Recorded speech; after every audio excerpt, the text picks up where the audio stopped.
What is up, guys? Welcome back to the Meaning Up Podcast. This is the podcast where we talk about your favorite directors and the deeper meaning behind their movies. And this week, we have the release of the highly anticipated adaptation of Dune. It is Denis Villeneuve's Dune. We are talking about it today, obviously with Sabrina and RB3. I'm excited to get into this movie because we saw it together in theaters. So we're going to be getting into the detail of the film, some of our favorite moments, our favorite details. The idea of adapting this novel has been long in the making, so we're going to be getting to all that throughout this podcast. I feel like all of us pretty much came away from the movie pretty positive, so we don't necessarily have to go around the table and kind of try to rank it or anything like that. But now that we had a little bit more time to breathe and kind of dive into the discourse, even if the discourse is a little bit murky right now inside film Twitter or wherever you do your film discourse. How are you guys feeling about the way the movie's being received and the way you're feeling about the movie a few days after you've seen it? Sabrina. I'm actually really hyped. I'm hyped. A lot of people enjoyed it. I think this one it's always a little bit tricky to introduce this whole brand new world, this new idea, something that we haven't seen in decades and a lot of people aren't necessarily familiar with. I think they did a really good job of introducing this.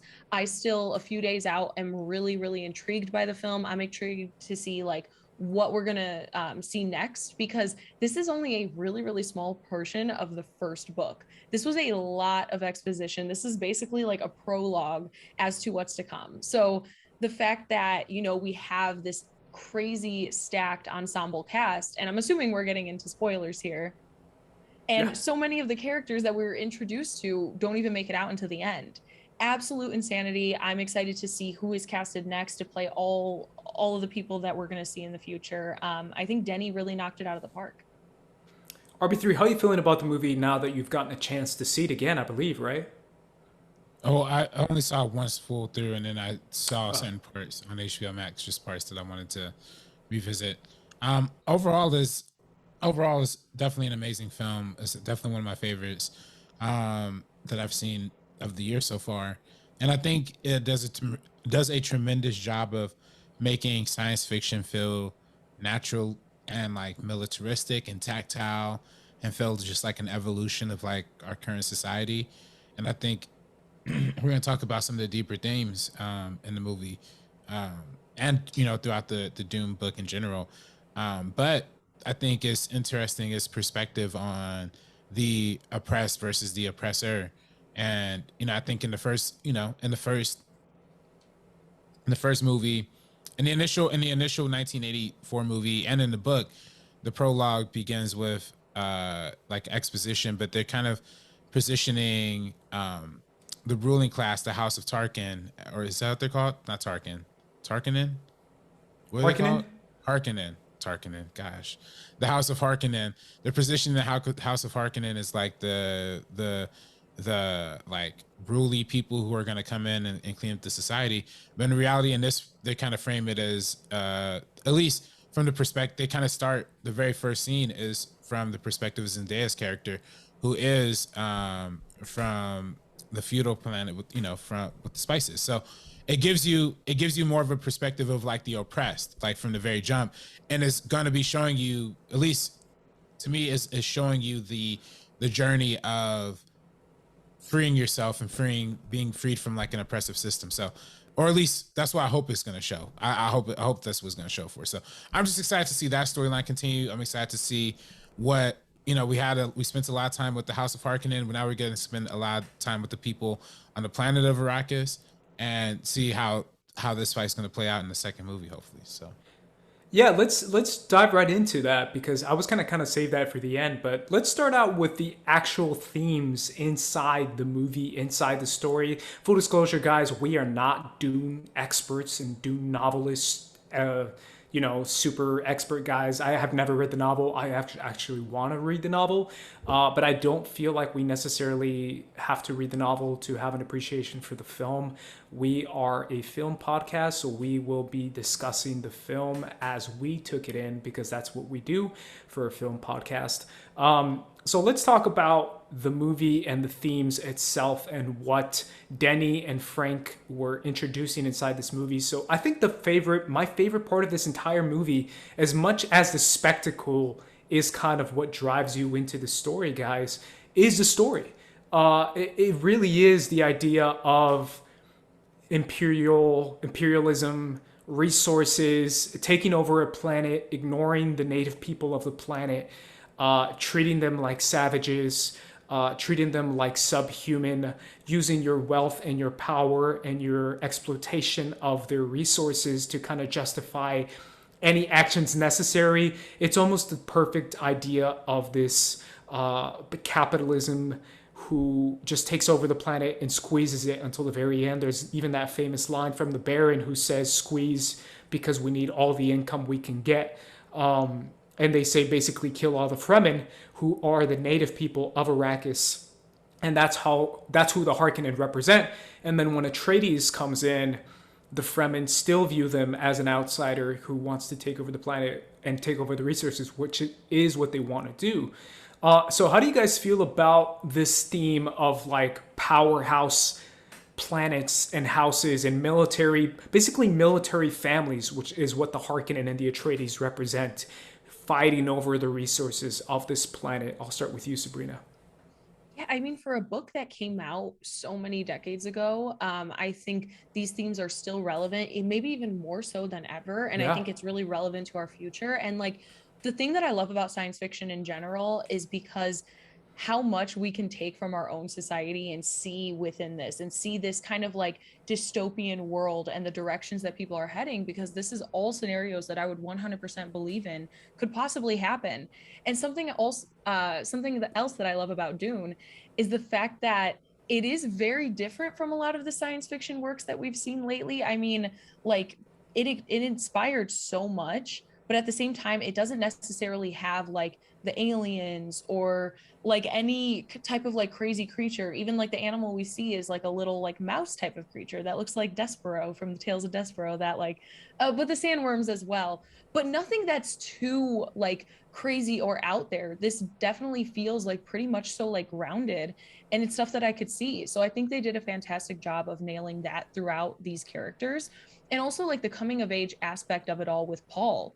I mean, he's at a place where people are talking about him as like the chosen one. He's in a place of extreme privilege, and he's coming into this position without necessarily really earning it. It's because of his bloodline. And we see that in society as well in so many different places. But at the same time, his family is actually a really good family. Like they're a good group of people. And as much as they are looking out for themselves and their own people, they're also being very nice to the natives of the planet. And they're also like kind of going in a different direction than we see from Stellan Skarsgård's character. So I find that to be very fascinating. Yeah, RB3, how do you feel about this whole, planet versus planet fighting over the resources of one planet while ignoring the native people of that planet? You're muted. Sorry. I think it's very true to the reality of like what war and what imperialism actually is too, right? I mean, we see that in the United States government, how we go from sometimes country to country under the guise of military intervention, under the guise of cleaning up a society or a country, and really is to jack and milk as many resources as possible. And you even see that in Oscar Isaac's character, who is like the obviously the main guy. I don't know, he's like the emperor. I don't know what the technical term is. House Atreides. Lord Atreides. Lord or whatever, yeah. Lord. You see him literally lie to Benicio del Toro's, not Benicio del Toro, I'm sorry, Javier Bardem's face. Man, that was really messed up. You see him lie to like Javier Bardem's face, like, oh yeah, no, we're not gonna take any of your resources. Like, of course not. And he's like, sir, we need that. Like, that's kind of the whole mission, like why we're here. And it's like, yeah, we gotta milk up. We gotta build up to him. And that's what imperial industrial society is. That's what capitalism ultimately breeds. But then we see how those other dudes, again, I'm so bad with names, but how the Dave Bautista homie, the Harkonnens, yeah, how they're brutal and savage, just like Josh Brolin was saying, like they're not human. Like, how they get down, and you see, oh yeah, you definitely gonna need some help taking them down, because they as opposed to the more like quiet kind of peaceful intervention that House of Harkonnen tries to go through and execute peacefully, is for, they're not trying to act they're not trying to House of Treaties. Man, I'm so bad at all this. The Harkonnen ain't trying to go on that vibe. So of course there's obviously that huge attack, which again ultimately ends up probably hurting more Iraqis than it did actual House of Harkonnen people. I guess maybe they mostly attacked their own territory, but it just goes to show innocent lives being kind of like lost at the expense of like this in between military thing. So it's just fascinating. I love how they portray. I think it's very purposeful how they portray the Harkonnens in this as mostly Black and brown people, to kind of show how throughout the history of society the oppressors typically the oppressed people are usually Black and brown people in a certain society. You mean the Fremen, but yeah. Fremen. I don't know what I'm saying, man. Fremen. You keep messing him up. You're like the Harkonnen are the oppressed, and I'm like, Batista's oppressed? No, the Fremen. So Fremen. What planet? All right, so which planet is which? Just Arrakis. All right. So they're on Arrakis, right? So Fremen. why ain't they called Iraqians on Arrakis? They're called Fremen. All right, they're called Fremen. All right, so the Fremen got big blue eyes, which is just funny because they're Black people. But then they got these cool. giant blue eyes. Yeah, they do. There's a dude named Sterling Vincent who was like Black, but he had like these green eyes in high school, and he just always pulled, man. I mean, he was like the swaggiest dude in the entire campus. I never understood it. It had to be the eyes. But man, Zendaya looks great in those eyes. The whole all of them look great. And that's the resource they want. It's them damn eyes. They want the eyes, man. They want that spice. The Kelly Oubre eyes. And the spice, the spice is a big metaphor for, as we've seen throughout history in Asia, through the opioid trading, right? And how that's been like one of the biggest, there's mad examples of trading that's happened throughout history. Gunpowder, anything. Gunpowder, oil. Oil is a big example in terms of modern context, right? But I think in terms of when you look at the opioids in particular, right, how it has multiple uses. It could be used for medicine, or it could be used as like psychedelics, all that kind of stuff. I think that kind of applies here, right? How they kind of use the spice for the navigation for the ships. I think that's such an interesting concept in the fact of like, culturally it represents something to one people, but to the rest of the empire represents something completely different, and how the jacking of those resources mean. So there's so many like real world parallels that come from this. And I think it's, again, just like Sabrina said, like I really enjoy the fact that it's a sci-fi movie property story that is fully about humans in the future. Like they're all some variation of humans to some extent or another. I don't know what's up with Homeboy, and he was doing the flying weird stuff. And of course there's the chosen Messiah homie that the witches were proclaiming, but otherwise it's pretty grounded. So I enjoy some good grounded sci-fi. Yeah, no, to me, I really enjoy that aspect as well. I love the idea of having parallels and crossover parallels between this idea. I love the idea of like the more that humanity evolves in the future, the more it regresses back to medieval times. And the fact that we start to act more and more like kings and queens and kind of forget the whole democracy thing. And we're just like, yeah, we're just going to let this guy run everything, whether it's Atreides or Harkonnen. They kind of let themselves rule by this power of the bloodline, like you said, Sabrina. I find that so fascinating. That's one of my favorite aspects of like sci-fi storytelling. And it obviously happens in Star Wars as well, where it's still kind of this idea of like bloodline being passed down. And it's that idea of these houses kind of fighting over this one pure resource. But to me, the idea of everyone fighting over one image and one ideology is also very interesting. I like how they describe the Harkonnen, not necessarily the way Josh Brolin describes him, but the way that Zendaya Chani describes him, when she says that they had so much wealth that they were just like diving in it. They were richer than the Emperor, is what she said in the very first scene in the movie. She said the Harkonnen were richer than the Emperor himself. And they were so obsessed with their wealth that they just never wanted to give it up and just make more. And obviously, as I referenced before, the Baron's line of squeezing. What do you think of that idea of how much wealth doesn't necessarily produce prosperity, Sabrina, but instead it produces more monstrous actions. How do you appreciate that aspect of the film? Well, I think it's a way that we can always kind of look at greed and wealth in general throughout the world and like throughout history. You know, a lot of the times when people tap into specific resources or they accumulate a lot of wealth, instead of it's kind of interesting because they always just like want more, and we see it from a lot of the people, like even currently they have so much money that they can't even spend it, yet there's no other way to distribute the wealth or try to make a better reality for a lot of other people and a better world for so many people. Like caring about those aspects of life, I feel like are so much more important than having your own greed, power, wealth, being able to do whatever you want, just like squeezing everything until it's dry and then leaving it. We have billionaires right now going to space for literally nothing, like for no reason, not really doing anything. There's like there's like conspiracy theories on like, oh, people are going to create like a colony on Mars one day when Earth's depleted of its resources.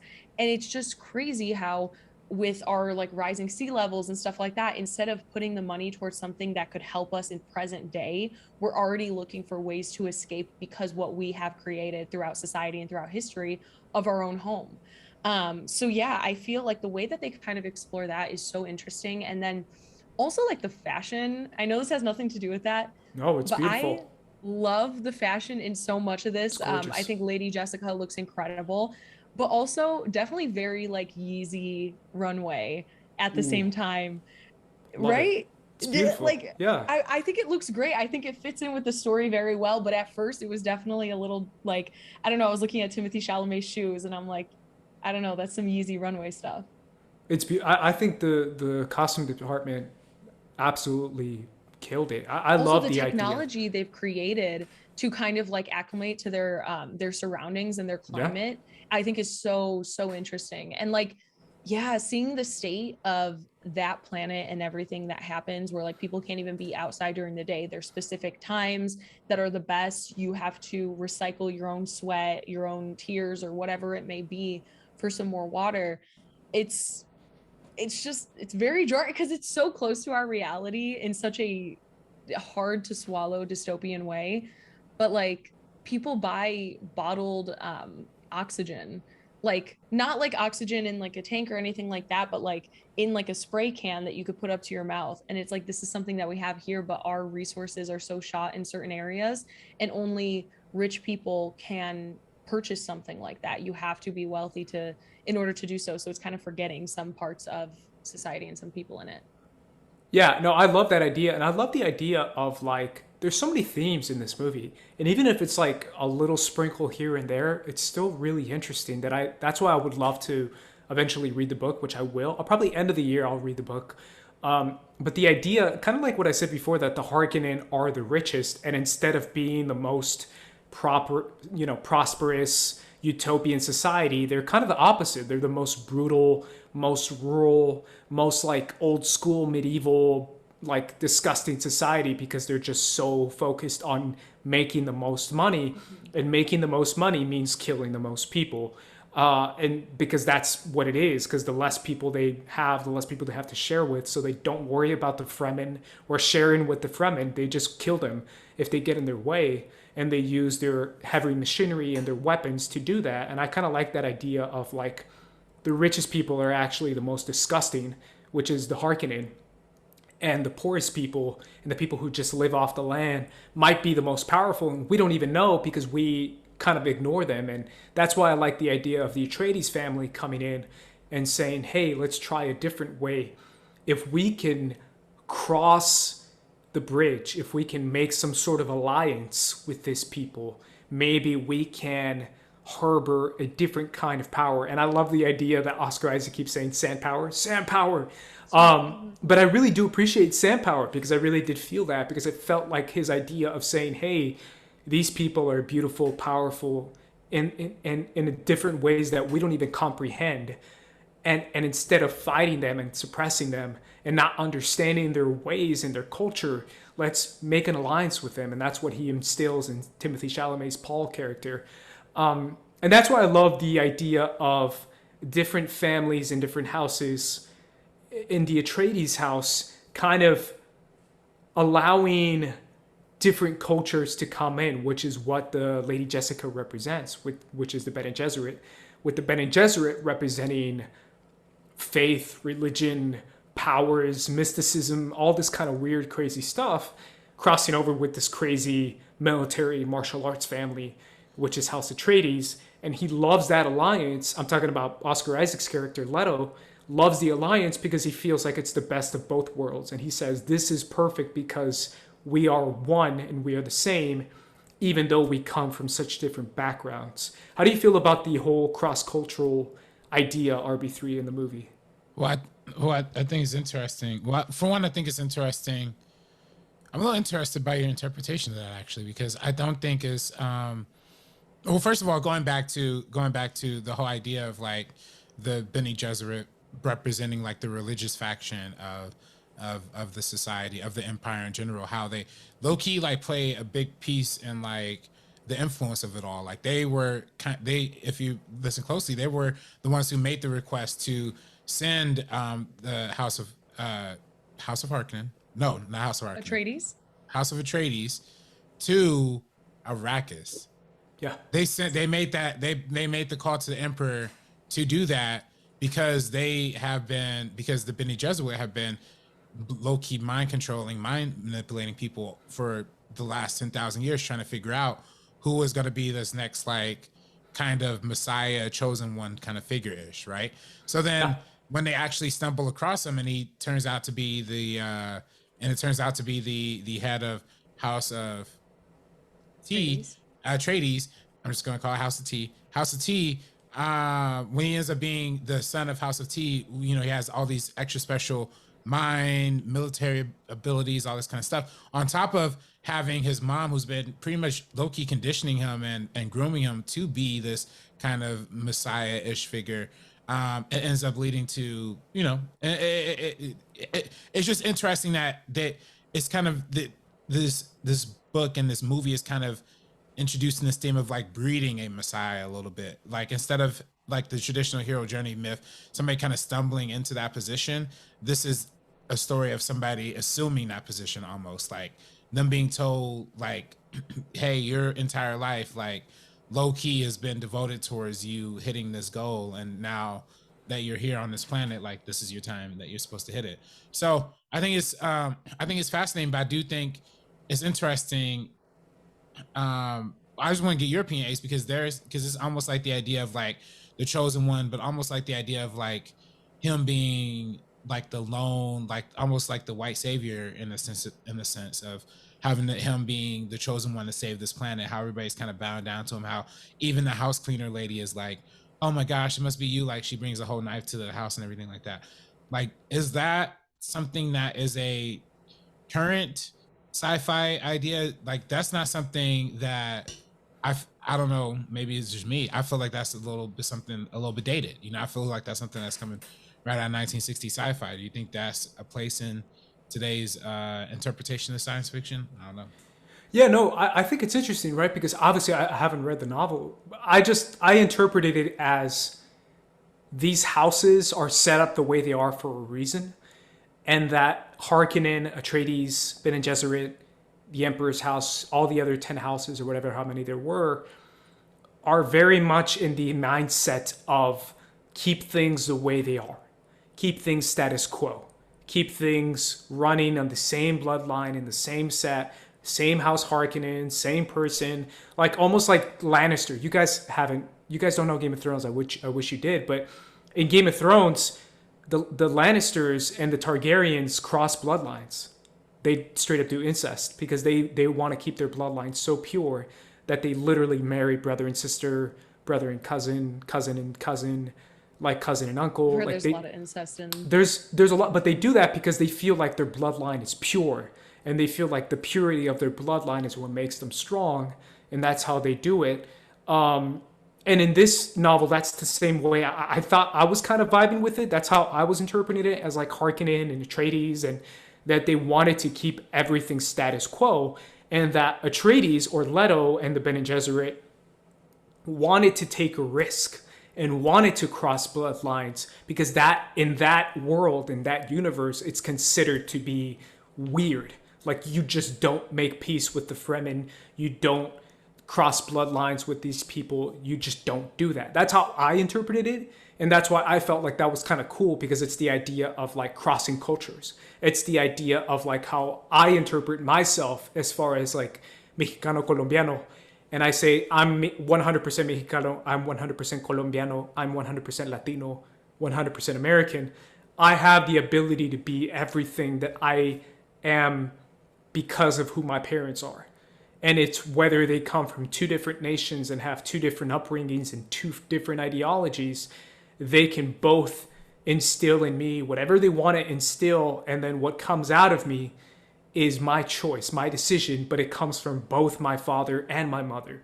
And that's kind of how I interpreted it, versus being, this is how Atreides does it, period. That's just how we do it. I saw it more as like, this is how the Bene Gesserit does it, mom.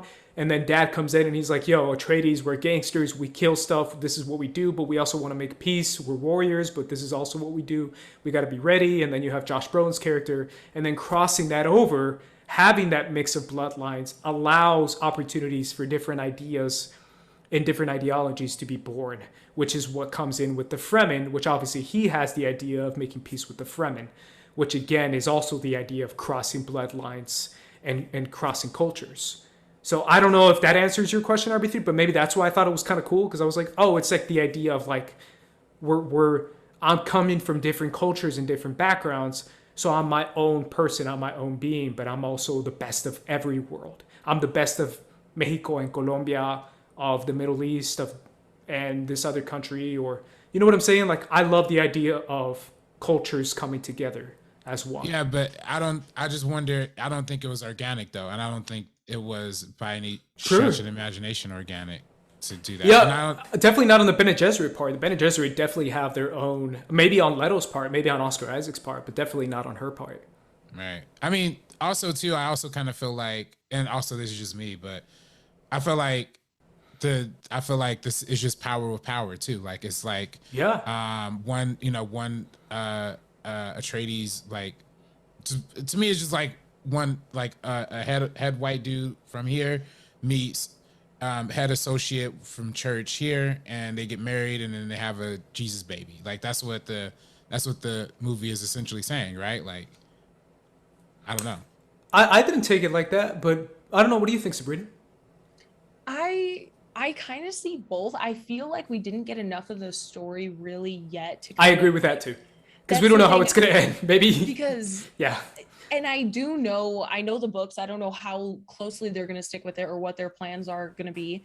But I feel like it's almost too early to say that kind of, but like it is really interesting, because I feel like even with this connection that we already saw, just talking about the movie and what we've seen with this one, with like Paul and Chani, like it's really interesting to see how they are going to connect and how they are going to continue to do the things that they do within their own like communities, and kind of like lead in that way, with Paul being the one, which is also just funny that the entire time it's Timothée Chalamet, it's this like scrawny kid, and everybody's like clowning on him about it throughout this entire thing. We have so many moments. They lean so heavily into this of just like, oh, this is him. I don't believe it's him. This is the one. This is the one we're talking about. So I guess it's what he does with this power that he has that is really going to kind of change the way that I see him as a character. I think right now this was a really good way of introducing him into this coming of age story hero's journey. It's just, I feel like we didn't get enough yet. Yeah, you might be right, RB3. Maybe this whole thing is going to be Paul is the villain. And maybe at the end of the day, maybe that's what the vision he saw inside the tent, where he felt like he was the villain. I don't know. I don't necessarily say he's going to be the villain. I just don't think, I'm not saying he's the villain. I'm saying that I don't think it's the most like positive thing. Like you, like for Ace, you get heated at me every time we talk about Falcon and Winter Soldier, because you're like, the idea of like super soldiers is like a stupid idea. It's like Nazism, da-da-da.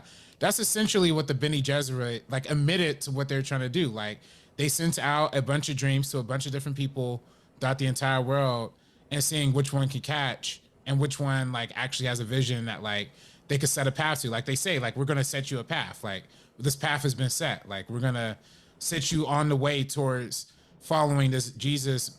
I keep saying Jesus, but that's essentially what the metaphor is. Yeah, they say it's a test, is what they say. Yeah, it's a test. Like they've been testing, but this isn't the first person they've tested though. Like I think she says, like, you know, we've tested people before. Like I think she says that. Like, so then in that, like, they've been trying to look for this person. They also sent Rebecca, who's clearly been an ally for them, like before. Again, I don't know like the full story, but it seems like they sent Rebecca to marry Oscar Isaac's character. Yeah. And in hopes of like, well, because that happening, right? Like of them finding the Messiah figure, right? Yeah, I mean, like the Bene Gesserit, they are like a group of like spies and scientists and just like a whole community of so many different people that kind of infiltrate their way in order to pursue what they want to. So I mean, so it makes sense that they're like, yeah, we kind of set this up. Even in the sequences that we got with Rebecca Ferguson and Oscar Isaac, like they don't necessarily seem like, you know, like they really even love each other. Yeah, exactly. Like they don't really have that much chemistry. I feel like it is one of those things where this is kind of the path that is set out to you and the path that makes the most sense. And they both just kind of roll with it. Yeah, I don't know. I can't speak to maybe their relationship. Maybe on her part for sure. I definitely don't know what Oscar Isaac's his whole position is, because I doubt he's like in on it and he's in on the Bene Gesserit plan.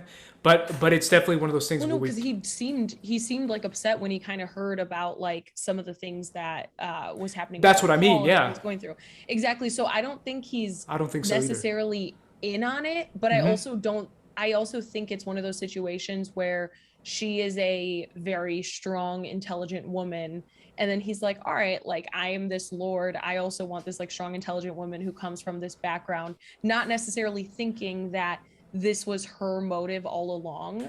And Rebecca Ferguson does a really, really incredible job of portraying that in a very like vulnerable, where I'm not necessarily rooting for her all the time, but at the same time, like I want her to like be okay because of the position she's in. I just find that to be interesting. Yeah, no, I guess to answer your question, RB3, kind of going back to your point, I just see this as like a completely crazy fictional story. I don't really see it the same as Falcon and Winter Soldier, which is like a much more like set in 2020 kind of story inside real world America. I see this set as this crazy, weird, futuristic planet future where it's like 20,000 years in the future. And it's like, you know, Luke Skywalker and Darth Vader, where it's like, why does Luke Skywalker have to be the hero? You know, why does it have to be the son of Darth Vader? Like, it's the same thing where it's just like, yeah, there's a lot of, or Game of Thrones, where it's like these houses and these bloodlines. It's the same thing. Like, we're going to end up having one of them be like a good guy / hero, even though that's just the story they've set up. It's not necessarily supposed to be like America 2020. Yeah, no, but I don't disagree with you there. I don't watch Game of Thrones either, but at least in Star Wars, it's not like Luke was Darth Vader's son, like by accident. Like that wasn't an intentional thing. Like he discovered that because he fought Darth Vader. Like he would have never known that if he had. He knew that because he met Obi-Wan Kenobi. Like he wouldn't have been intended to go down that journey. It's like with this, it feels a little weirder for Dune for me, because it's like he was not only picked, he was not only groomed, but the path is set for him, like to go down this journey already by a shadowy group of, like, you know, which and again, this is just my metaphor for how I kind of see the society. Whereas the emperor and the house people are like the military and like the arms of government, the Bene Gesserit are more of like the witches and like the religious arm, like the church and the state, you know? So it's like, imagine if in any society, 19th century England or 25th century like America, or 25th century like, you know, wherever, any country, like the church of that organization literally making like their own like man-made Jesus and feeding it to the world. Like that to me just sounds a little like weird to me. So that's the one thing I'm like, where's that going to lead to? Like, is that going to lead to something in the second movie? Where's that going to build to? Is that going to lead to some sort of realization? I mean, I assume like Denis Villeneuve's like a smart enough filmmaker to just not like address that in some way. But I don't know. I mean, I feel like that's kind of like the biggest elephant in the room that I feel like not a lot of people are talking about, and I don't know. So No, I actually agree with you with a lot of it. I don't think we've seen enough to like step into it yet. And I feel like that is something Denny will probably address, or we'll see at some point being addressed, maybe by somebody else in the movie. Um, because I think the biggest thing with like Herbert's novel, also Denny's film, is the fact that we are literally focusing on humanity the entire time. We are focusing on the politics between the people, the relationships between everybody, literally this entire film. And so like I feel like with something like that, like, yeah, it can get a little murky when somebody is just like completely groomed to be in this position. But also, it's like at the same time, really not far off from like reality, not even necessarily like dark realities from the past, but even when it comes to like wealthy families who purposefully like have their children meet so that the wealth stays in the family or whatever it may be. Yeah. There's so much of this, and it's not necessarily like evil or anything, but it's definitely like looking out for yourselves and your own bloodline more than anyone else, which is also an issue. I feel like with like Lady Jessica, I think we're going to get a lot, because they even mentioned how like they didn't want her to have a boy, like they wanted her to have a girl, because this whole society focuses on women, and how women are infiltrating everything. So this kind of throws a wrench in all of their plans, because they didn't even want him to begin with. So I feel like that kind of complicates things a lot as well. So it's going to be interesting to see how he's embraced by everybody, how he's embraced by like the Furman, if he's embraced by them, and kind of where they're going to go in the future with this story. Yeah, I mean, if anything, you see that scene where Paul is kind of resentful towards his mother because of all the visions he's having and because of the powers he has. And at the end of the movie, the last shot we get is Lady Jessica looking super suspicious, almost as if she might. I kind of interpreted it, again, guys, I don't know anything about Dune. I have literally no idea. I thought she was going to be the villain in the second movie. That's how I interpreted it. Kind of how she was looking at like, ooh, I don't like my son with this girl or something like that. I don't know. Maybe that's how I interpreted it. I do think she's like a morally ambiguous character. Yeah. I don't think she's necessarily like evil or good. Sure. She kind of like in for her own kind of, I don't know, like what's going to fit her narrative like the best. Yeah, that's how I interpreted it, as like maybe she's going to be a little bit more twisted in part two. I don't know. Is that how you interpreted it too, RB3? I don't know. I think it was, again, her plan being fulfilled, like her vision that she has set up from the beginning, like actually becoming to fruition. Because I think you took that as like she was happy about it. She was kind of scowling. I thought she was scowling. Well, not necessarily scowling, but I mean, I guess not necessarily like happy, but because she wanted to get him off world. She was like, "Let's get off world," and he's like, "No, Mom, we're staying here." And I like this girl, and I thought she was like, you see a close up of her face going like this, kind of like scowling at him and Zendaya's character, and I took that as like, oh, maybe she's gonna be like, "You can't be with this girl. We have to do things my way." And he's like, "No, I want to be with these people." That's how I took it. I don't know. Interesting. Yeah. I don't know. I don't really know what I read from that. I guess I probably did read like maybe disapproval, but I guess I also read like, I don't know. I guess I probably saw that moment as like, as just like I thought part of the plan. Like, I feel like, I don't know. I feel like it was, they've been alluding to so much dreaming that like he's been doing, like how much is going to build up into the second movie, like how much, he sees himself in like that gold or like silver armor doing all those crazy fight moves, like, and I'm guessing in the war against the Harkonnen.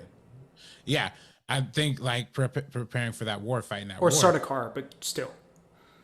Okay, now you're just confusing me. Sardaukar is what he saw in the vision, which is the Emperor's army. You lost me.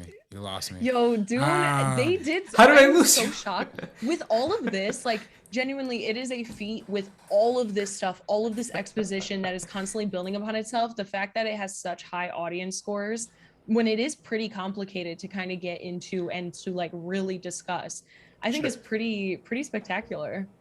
Yeah, no. So the Sardaukar are the guys in all white who we see in that crazy scene with the blood and the guys in the upside down crosses and the crucifix. And they represent the Emperor's army who help the Harkonnen. So they're on the Harkonnen side. So it's still on that same train of thought. You're still right. All right, for sure. I just think, I don't know. I mean, I don't know. I thought she was in on the dreams. Maybe she isn't in on the dreams that he's having. I thought, I don't know. I don't know what to think from that. You're right. Maybe I got to go back and rewatch that last scene again. So I just think it's cool because this is what's fun about the movie, right? Because we all don't know what's going to happen next. We can all kind of speculate and say, ooh, maybe she's an antagonist. Maybe the Bene Gesserit are actually bad. Maybe they're actually good. Maybe their intentions are good. I think it's literally morally gray in that they're just selfish. And I think with something like this, I think it's a perfect way to kind of leave the character for now while we speculate, while we have something to look forward to in the next film. Because that's my point. Is like, it's cool. It's cool to like speculate sides of like, and debate. I don't necessarily know if if she even is a good person. From what we've seen so far, I really don't think so. Like, she went behind Oscar Isaac's back and did all of these things. She comes from a society that is clearly like very much so like morally gray, morally ambiguous, and working with kind the of doing Emperor. stuff for their own gain necessarily at the end of the day. Like that's how they are. So is she still on that same type of path? Is she doing all of this for like her gain as well? And with like having Paul be the one, how will that like help her life and like elevate herself, even though she already was in like one of the highest seats, being like the Duke's wife. It's all really interesting, but I can definitely see both sides 100%. I don't even necessarily have a clear one. I just think with her performance and what she dealt with throughout the film, I don't think she's going to be the person that we necessarily root for in the next one. With that said, guys, we're going to go to break. After the break, we're going to be talking about the cinematic atmosphere of Dune, so make sure you guys stick around. This ain't funny, so don't you dare laugh. With the 4/5 divide you in half. Have you seen our non-spoiler review of Dune, which we recorded right outside of the movie theaters? Well, if you haven't, be sure to check it out exclusively on our YouTube channel, First Cut. Here's a clip. Yeah, I really enjoyed it. This is my second movie that I've watched today, so I've been sitting down in a movie theater for about like 5.5 hours at this point today. But I really enjoyed it. I liked a lot of Denis' work, and I feel like this is a good mixture of his style, but also resonating with like a general audience. I feel like some people can really find something to love in this movie, and I think with the demographics of like the Timothée Chalamet fans, the Zendaya fans, all the way to the Oscar Isaac fans, somebody could find something in this to love. I feel like we just got to meet the characters. I feel like we didn't get enough. That's like the only thing that kind of turned me off a little bit, is that with this film, which we know because this is highly publicized already, how they're already planning a sequel. They're kind of banking on the fact that there is going to be a sequel. And I feel like that might be a detriment to the overall film, because at this point we only feel like we got like a chunk of the story and not necessarily all of it, but I did really enjoy the chunk that we got. Come along, children. Now we're going to have a little music.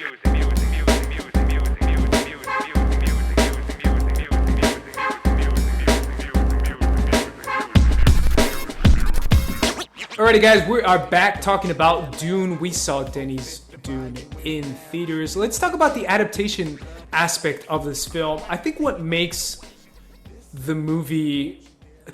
Okay, how do you guys feel about How about I ask this question like this? How do you guys feel about adapting Dune as a movie versus a series? I'll start with you, Sabrina.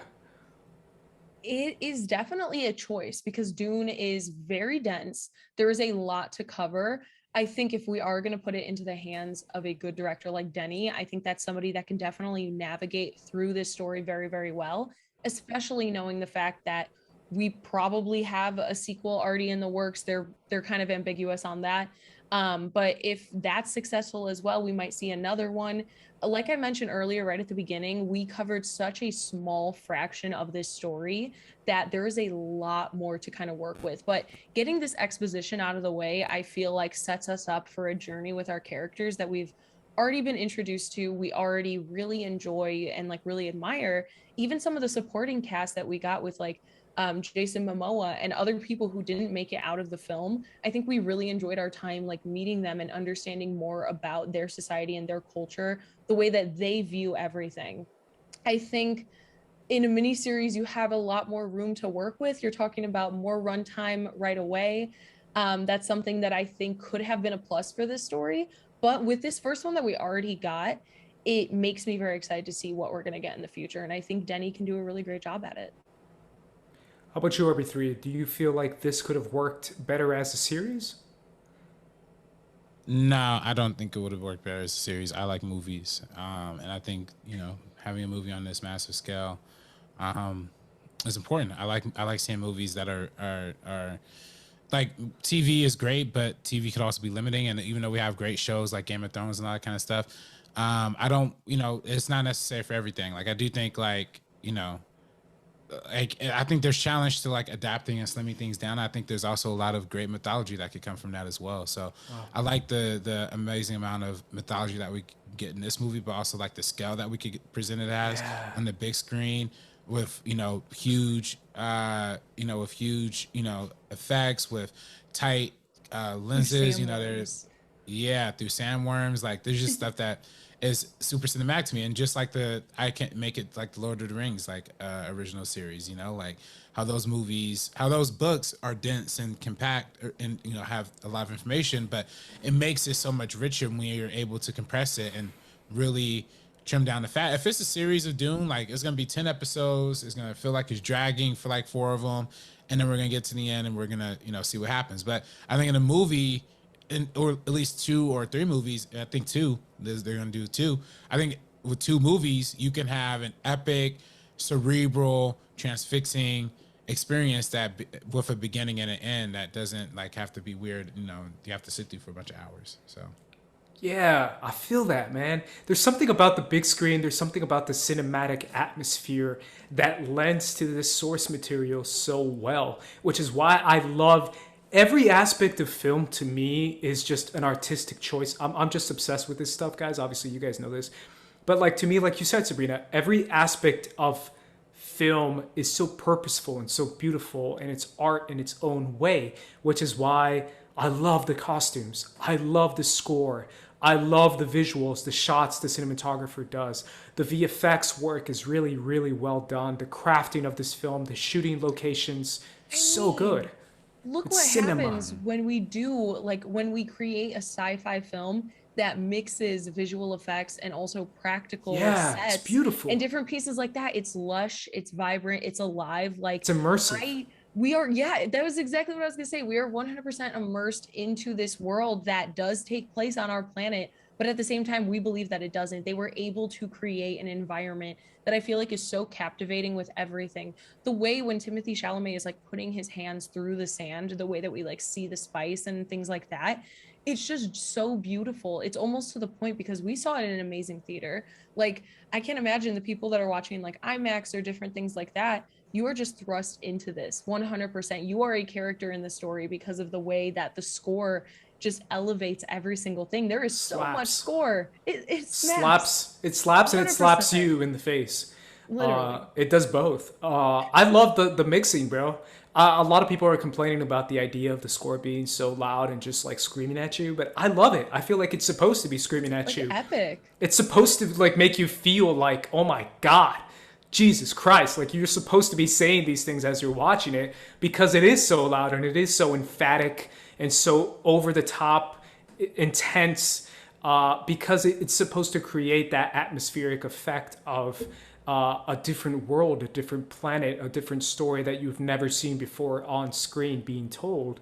And that's why I appreciate Denny just going all out, not just with the story and with the performances, but with, as I said before, every aspect that filmmaking entails, which is the background extras, the Atreides, their style of martial arts, their style of fighting, the way you introduce each house and each family feels very unique and different and specific to what you want to interpret inside the film. And that's what is associated with the film, which is why I feel like movies like these are important, right, RB3? Yeah, I think they're super important. I think that's why this movie deserves the big screen treatment. I think having I think, you know, there's always talk in Hollywood about the unfilmable book and the unfilmable property, and a lot of times those unfilmable things do come out kind of trash, but when they do hit, they hit really hard, and I think that's something that Dune is. It's a hard hitting. It's a hard hitting adaptation that like is both faithful but also finds ways to like cinematically reinterpret things in like creative ways too. Like the whole thing with the voice, I think was a really cool use of like sound design and camera trickery. I think also you think about the scene when he's actually when the Bene Gesserit lady is like making him put his hand into the box, and how much kind of restraint that Denis Villeneuve had to use in that kind of scene. How you kind of rely more on like performance and sound mixing and sound effects instead of like actual imagery and showing like what the pain like looks like and feels like inside of the box. Yeah. So I think that's all really interesting. Again, there's really, even though it's based on a book, there's a lot of uniquely cinematic moments that occur throughout the film. So it feels like a true adaptation instead of just like reading from the book, you know, page by page or whatever.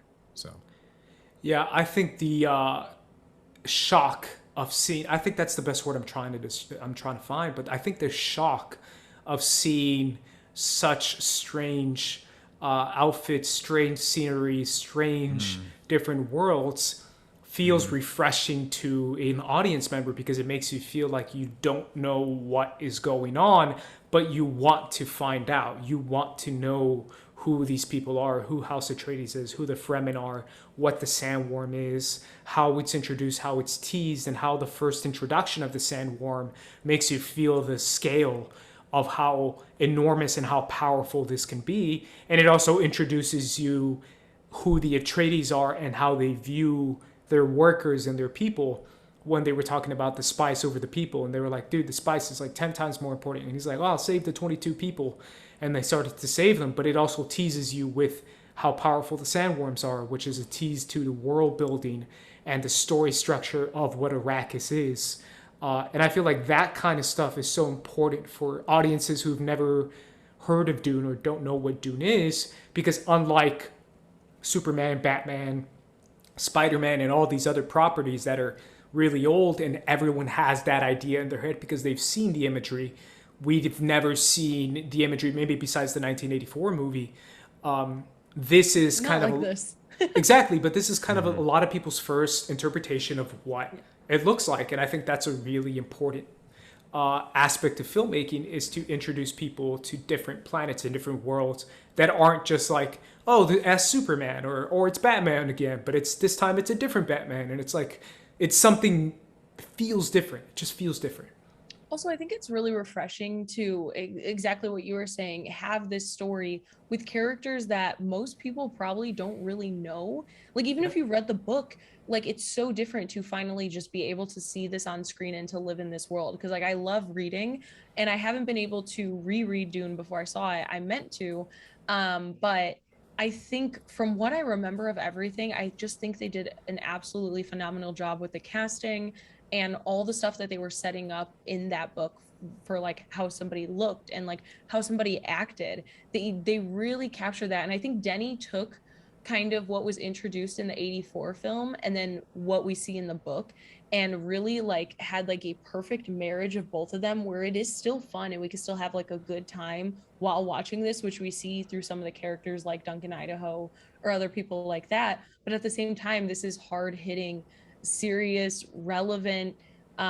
There's so much mystery in our own world and this world as well that we just have left to uncover. There is so much going on behind the scenes that like we don't know yet, and we're so, I guess, like enticed to kind of like sit in and enjoy this journey of what we're seeing through the eyes of like Paul and everybody on this planet. Yeah, I think that's one of my favorite aspects of the movie as a whole. Any final thoughts, RB3, on Dune and kind of the cinematic scale of the movie? Cinematic scale, like y'all said already, the score was fantastic. Hans Zimmer Score, man, did a great job Ooh. with. I felt like it was 90% one of Hans Zimmer's score. best in a very long time. Yeah. Yeah. So apparently he has some sort of, he turned down this for one, he turned down to do Tenet to do this movie. Shout out to Ludwig. He did a great job in Tenet. Shout out to Ludwig, and shout out to to Hans Zimmer apparently had like a really like close personal connection to Dune growing up. It's one of his favorite books and movies, and he really channeled a lot of different like kind of elements and instrumentation, apparently like Indian bamboo flutes and just like all this like he went like, for somebody who obviously won an Academy Award for The Lion King and it kind of known for like traditionally like rhythmy kind of scores. Even, you look at Inception, even it's like the doom. This was like a very like anti-rhythmic score. It's almost designed like not to stick with you and that's almost kind of more challenging, disturbing way. And I felt like I didn't like the score in Blade Runner 2049. I felt like that was just all drone sounds. I felt like this was a lot more creative, so I totally dug it. Very creative, very interesting, different, unique. I love the vocals, just screaming. It felt very primal. It felt very different and distinct. Made you feel like you were in a different universe and in a different planet. The score was definitely one of the highlights for me. And also what you said earlier, where it's like, yes, this is this like futuristic dystopian type of environment, but at the same time, it's like so regressed. And I feel like the score really elevated that aspect of it. Yeah, no, it makes you feel like it is kind of like a medieval, or like a kind of like a sword and sandals kind of movie, right? It almost felt like Gladiator to me. That was the one that felt like most similar. And he also did Gladiator, so there you go. Either way, guys, that is our episode on Dune. I hope you guys appreciated it. I hope you guys enjoyed it as much as we did. We definitely got sidetracked a little bit, but we promise we won't do that again. Either way, guys, for the First Cut crew, we have Sabrina. Sabrina, where can everyone find you?